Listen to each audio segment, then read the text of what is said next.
আসসালামু আলাইকুম। আশা করি সবাই ভালো আছেন। তো আজকে আমি আরও একটি কাঁঠালের সহজ রেসিপি নিয়ে চলে আসলাম। তার আগে আমি সরিষার তেল ভালোভাবে আঙ্গুলে চিপায় চাপায় মেখে নিচ্ছি। তারপর আমি বটিতেও মেখে নিচ্ছি যাতে এটার আঠা না লাগে। তারপর আমি কাঁঠালটা সুন্দর করে কেটে নিচ্ছি। কাঁঠাল কাটা খুবই ইজি, কঠিন কিছু না। আগে ভাবতাম অনেক কঠিন কিছু। তো আমি কষগুলো একটা টিস্যুর সাহায্যে মুছে নিচ্ছি। তারপর আমি দুইটা ফালি করে ফেললাম এবং 4টা ফালি করে ফেললাম।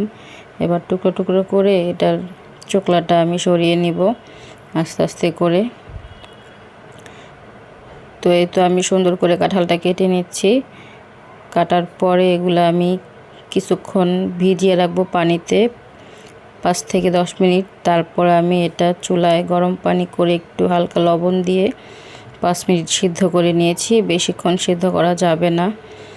তো আমি এটা গরুর মাংস দিয়ে কাঁঠালটা রান্না করব। তো একটা কড়াই বসিয়ে দিলাম চুলায়। তারপর দিয়ে দিলাম গোটা গরম মশলা। তারপর পেঁয়াজটাকে আমি একটু হালকা ভেজে নিচ্ছি।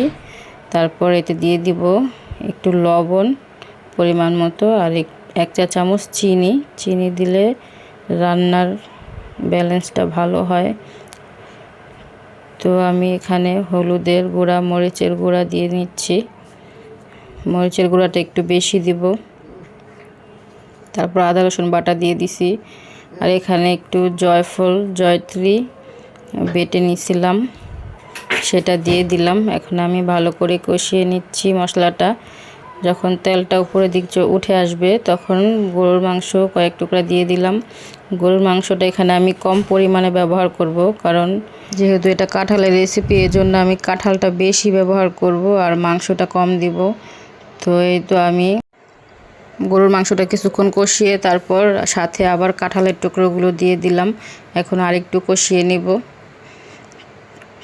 তো কিছুক্ষণ কষানোর পরে আমি এটাকে নেড়ে চেড়ে যখন পানিটা শুকিয়ে আসবে তখন আমি এখানে গরম পানি অ্যাড করব।